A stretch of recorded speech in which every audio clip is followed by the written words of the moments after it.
ঢাকাস্থ school জেলা সমিতির বর্তমান সাধারণ সম্পাদক এস.এম. শাহ আলম ভাইকে।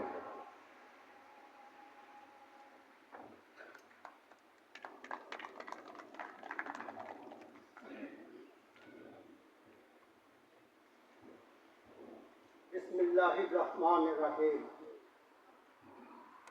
ঢাকাস্থ স্কুল সমিতি কর্তৃক আয়োজিত ঈদ পুনর্মিলনী সভার বংশগরিষ্ঠ এই গ্রামের ঐতিহ্যবাহী খন্দকার পরিবারের যোগ্য সন্তান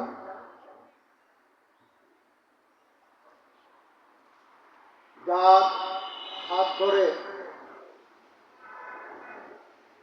2002 সাল থেকে আরম্ভ করে 2009 সালে শীর্ষ স্কুল সমিতি ঢাকাস্থ স্কুল সমিতি বংশগরিষ্ঠ আজকে আমাদের সাথে পরিচিত হলেন আমাদের এই বড় বোন। অত্র এলাকার এক সময়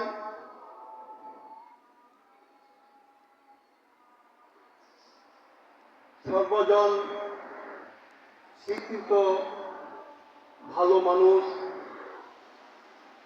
যিনি আমার বোন না হলে উনি দুইবার মনে হয় আমাদের ইউনিয়নের চেয়ারম্যান ছিলেন। তাছাড়া উনি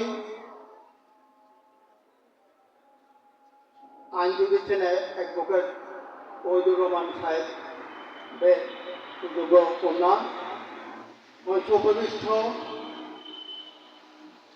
এই এলাকার একটি সন্তান, যার নাম সারা দেশে পরিচিত,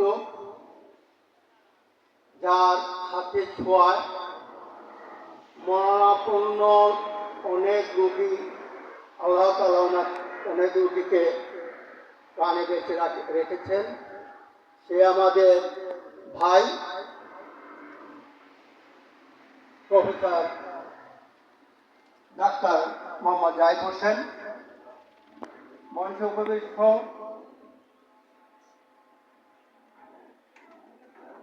একই ব্যক্তি, যিনি আমাদের এই অ্যাডভোকেট ওহিদুর রহমান সাহেবের সুযোগ্য সন্তান সোহাগ ভাই। উপস্থিত আমার স্কুল সমিতির কার্যকরী কমিটির সুযোগ্য নেতৃবৃন্দ, সদস্যবৃন্দ ও সুধীবৃন্দ, ঈদ মোবারক। আমাদের এই সমিতি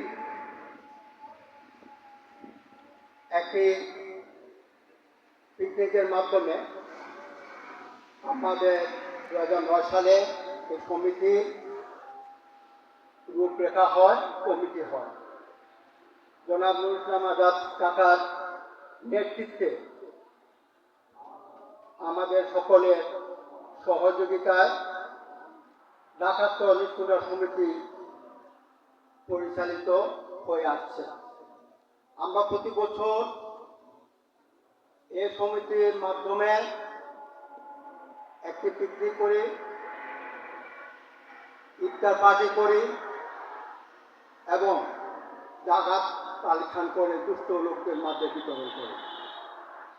এই ছিল আমাদের মূলনীতি। আমরা প্রতি বছর ঢাকায়, যেহেতু এটা ঢাকাস্থ স্কুল সমিতি, ঢাকায় বিভিন্ন স্পটে আমরা পিকনিক করে থাকি। ঢাকার পিকনিক করার মাধ্যমে, সবাই একত্রিত হওয়ার মাধ্যমে, সবার বন্ডিংয়ের মাধ্যমে আমরা গ্রামের যে স্বাদ, বীজকুন্দ্রা গ্রামের পারিপার্শ্বিক অবস্থার যে মূল্যায়ন, যে স্বাদ, সেটা আমরা ঢাকাবাসী উপলব্ধি করি। গত দু এক বছরের মধ্যে আমাদের মাঝে আমরা এটাই উপলব্ধি করতে পারলাম, আমাদের এই পরিসরটা আরো বড় পরিসরে নেওয়া উচিত। আমার আজাদ কাকা এককালীন এই সমিতির ফাউন্ডার সভাপতি, দীর্ঘদিন ওরা বিচক্ষণতা মাধ্যমে এই সমিতি পরিচালিত হয়ে আসছে।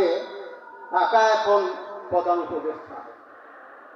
এক সময় আজকের যে সমিতিতে আজকে কমিটিতে যারা আছি, আমরাও এক সময় থাকবো না। তো এই সমিতি হাল ধরার জন্য নতুন কেউ আগে আসতে হবে। তো নতুন কেউ আগে আসতে হলে সে পরিসরটা যাতে বড় হয়, যেটা ছোট ভাই ফয়সাল যেটা বলছিলেন তার বক্তব্যের মাধ্যমে, আমাদের গ্রামে বিভিন্ন স্তরে সমাজ কল্যাণ বিভিন্ন সংগঠন রয়েছে। সেই সমাজ কল্যাণ সংগঠনের সাধারণ সম্পাদক, সভাপতি সহ সকল সদস্যবৃন্দ যাতে সাথে এই এলাকারই যেসব ছাত্রবৃন্দ ছোট ভাইরা আছে তারা যাতে আমাদের অনুষ্ঠানগুলো দেখে উপলব্ধি করে, তাদের মধ্যে যাতে জাগে একটা সংগঠন করার ইস্তেহার, সংগঠনে যোগ দেওয়ার ইস্তেহার, তারা যাতে মানসিকভাবে সেইভাবে প্রস্তুত করে আসে।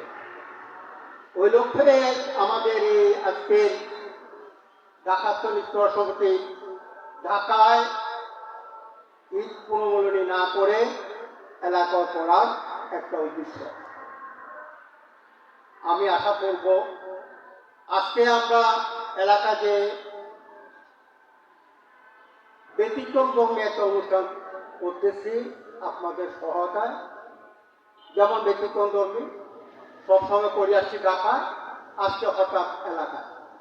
এই এলাকা হঠাৎ আসাটা উদ্দেশ্য আমি আপনাদের মাঝে তৈরি করলাম। আমি আশা করব আমাদের উদ্দেশ্য অবশ্যই আপনারা সফলকাম করবেন, সার্থক করবেন। আমি আরেকটি অনুরোধ করব, আমাদের ঢাকাস্থ স্কুল সমিতি যে পরিসর আছে, এটা আমরা আপনাদের কাছে আপনাদের সহায়তা আরো বড় করতে চাই। আমার ছোট ভাইরা অনেকে ঢাকা আছেন, কিন্তু আমাদের ঢাকাস্থ স্কুল সমিতির সদস্যভুক্ত হননি। আমি ওনাদের অনুরোধ করব, আপনারা ঢাকাস্থ স্কুল সমিতির একটা ঐতিহ্যবাহী সমিতি, এই সমিতিতে আপনার নিজের নাম আমাদের অন্তর্ভুক্ত করলে নিশ্চয়ই আপনি ভালো মূল্যায়িত হবেন। আমি সেদিক থেকে আপনাকে আমাদের অন্তর্ভুক্ত হওয়ার জন্য সমিতির সদস্য হওয়ার জন্য অনুরোধ করছি। আমি এই গরমের মধ্যে আপনারা ধৈর্য ধারণ করে আমাদের এই পরিসরে যোগদান করে আমাদের অনুষ্ঠানকে সার্থক করার জন্যে আমি সবাইকে সাধুবাদ জানাচ্ছি, আন্তরিক অভিনন্দন জানাচ্ছি। সাথে সাথে ভবিষ্যতে আমরা ঢাকার অনেক প্রোগ্রাম যাতে এলাকায় করে এলাকার ছাত্রবৃন্দকে, ছোট ভাইদেরকে উৎসাহিত করার প্রয়াস জানিয়ে আমি আমার বক্তব্য শেষ করছি। আসসালামু আলাইকুম ওয়া রাহমাতুল্লাহ। ধন্যবাদ সাধারণ সম্পাদক শালম ভাইকে। উনি ওনার বক্তব্য সংক্ষেপে কয়েকটা পয়েন্টের মাধ্যমে বলার চেষ্টা করেছেন। আমরা সবাই এই কথাগুলোর সাথে একাত্মতা পোষণ করে আজকের সবার শেষ পর্যন্ত সবাই সহযোগিতার হাত বাড়িয়ে শেষ। এখন আপনাদের সামনে